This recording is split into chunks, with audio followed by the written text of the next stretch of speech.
Wait for it. Listen to this song.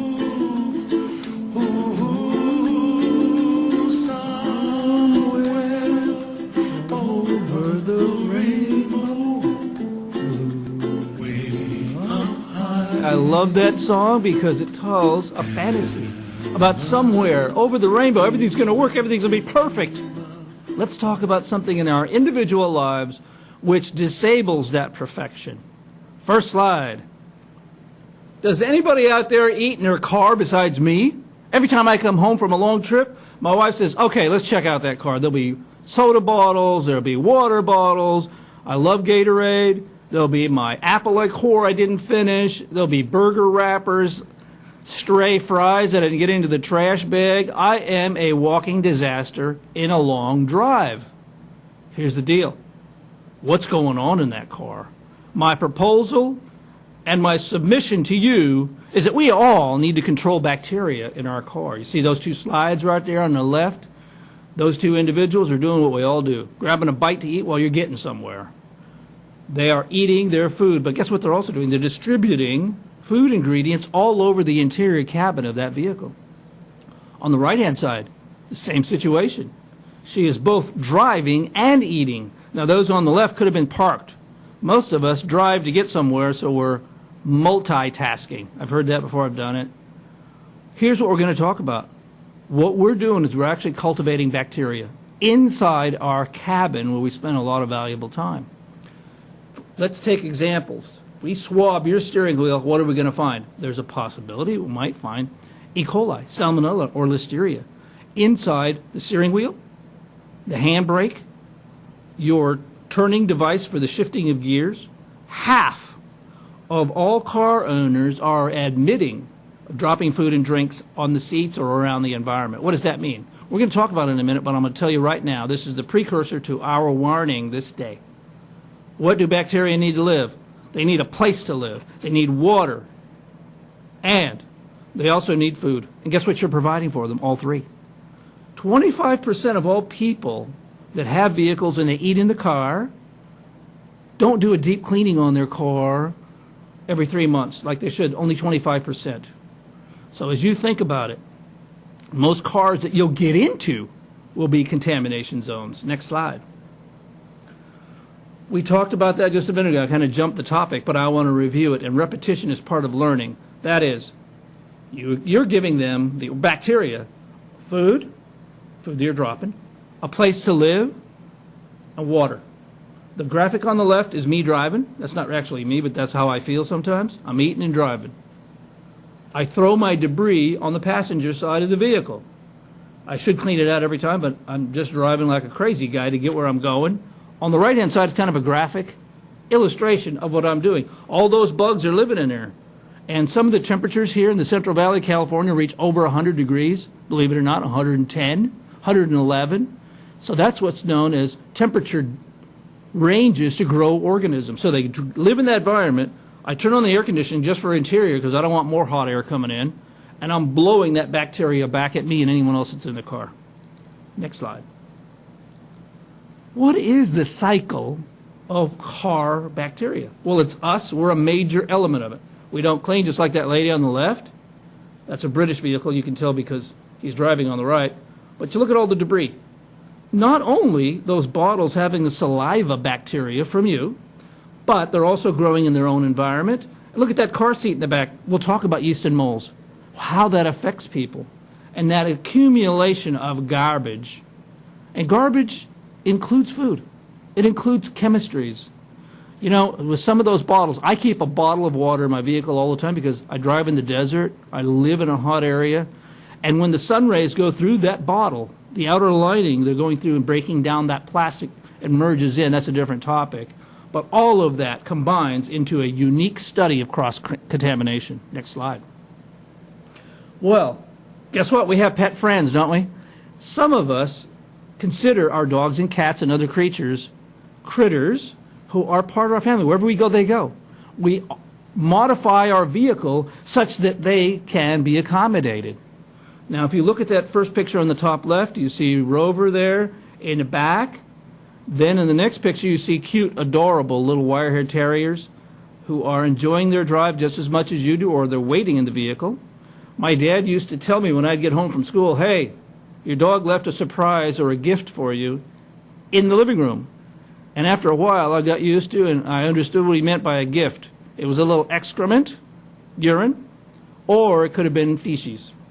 So a lot of people on the top right-hand side will go to extra measures of getting one of these dog skirts, animal skirts, which is actually not a bad idea if you can wash it occasionally. Now, on the bottom left, you will see an example of complete and absolute negligence for a vehicle. You will see it, and it looks to me, it could be a rat, I think it's more of a muskrat, hiding underneath the roof of a car inside the engine compartment where it has created its own home. And more than likely, it's a breeding area, and there are little children in there. So you have the materials coming out of the female when she actually delivered the creatures, her brood, and then also their excrement and other items there, probably some urine. There are some remedies which are very common. That one right there is basically hydrogen peroxide. They call it a stain and odor eliminator. What I would like every pet owner to own in their auxiliary bag of tools and equipment is one of those ultraviolet light flashlights. Why? Why would I want that, Andy? Well, do you want to see where that smell is coming from? If you have any guests that come to your house, say, oh, I don't want to go over there anymore. It smells like cat pee. Well, if you're going to have a pet friend, you're going to have to maintain it, and that's a good surveillance tool for you to have in your arsenal to go look for their normal spots where they do their business. Next slide. All right. Why am I mentioning pet friends and humans? Those are the two occupants, most valuable clients that occupy and that generate that bacterial growth. If you have a pet that lives on your lap while you're driving, they offer you also unique opportunities. You see those nails? They're digging and rooting around in a yard, chasing animals, and yet you allow them, without any maintenance or cleaning, to enter your vehicle to cross-contaminate your vehicle. So the germs are on our bodies, they're on our clothes, they're in our hands, and our passengers, animal friends, and non-animal friends will also do the same thing. And what are we taking this in to contribute to this culture? A lot of our foods have high fructose corn syrup. I've talked about it. It's a simulated sugar. So that falls onto the seed. That's additional growth media for the organisms to live off of. We got our drink. We got the animal food. If you're taking your animal with you, and it's an extended trip, you're going to take food for that creature, and that food is not prepared at the same standards as human standards. You don't believe it? Look it up on the internet. We also bring water, a lot of bottled water, dirt that we don't brush off our feet before we get into a car, at least I don't, mud, which is dirt and water in a mixture or a broth, and our cargo. A lot of us carry cargo from the grocery store that's not adequately protective. So if you have a food product and it just slips out a leaf of cilantro, for example, and by the way, there is a warning for cilantro from Mexico, which is contaminated because they use human excrement to grow it. Sounds like fun. So the deal is your vehicle is a vessel. It's a closed vessel unless you do something to disrupt that cross-contamination pattern. Next slide. What we all have to do once in a while, and I realize only the most sincere of my adherents are going to do this, is to capture samples from the test area. I would suggest the steering wheel, anywhere you have liquid, anywhere you touch, like a steering or shifting device. So this is what we call an environmental sample in the food racket. We have frequent contact surfaces. That's where people or machines or the product touches it. We test that after having a cleaning cycle. The vents should also be sampled. I talked about you're building a bacterial cloud inside your vehicle. You turn off the recirculation, and you're bringing it in and then shooting it back out. And it resides inside your air conditioning system. If you have a car that's been kept a long time, in this situation, you need to look at that vent system and swab there. Also, what are three main enemies, but there are 36 food contaminants. These are just three of them: E. coli, Salmonella, and Listeria. And each of those have 3,000 subspecies. It's not a joke. Next slide. Okay, here's something aside from bacteria. It's called molds, yeast and molds. Why are those important? I'm actually going to have another segment on that, and you're going to love it if you like to eat.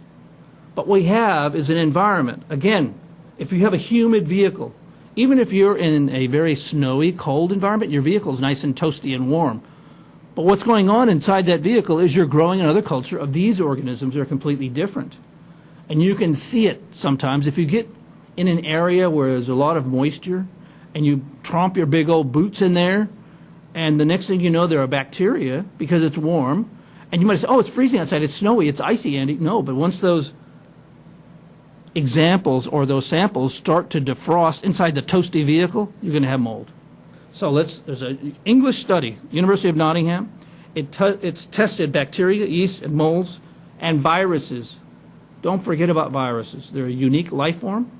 Most people in that northern England area only clean their vehicle every 3 months. That's where I got that 3 months from.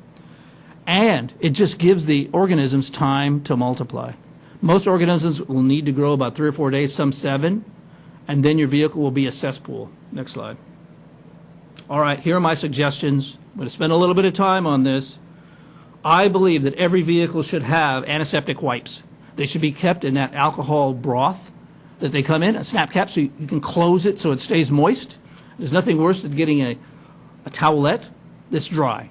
That way you can clean your hands. If you're renting a car, you better buy one of those and you better take it. You don't know who's used that car. You should have a trash bag. I'm doing this more for myself, okay? A trash bag to fill and then dispose of at the next filling station.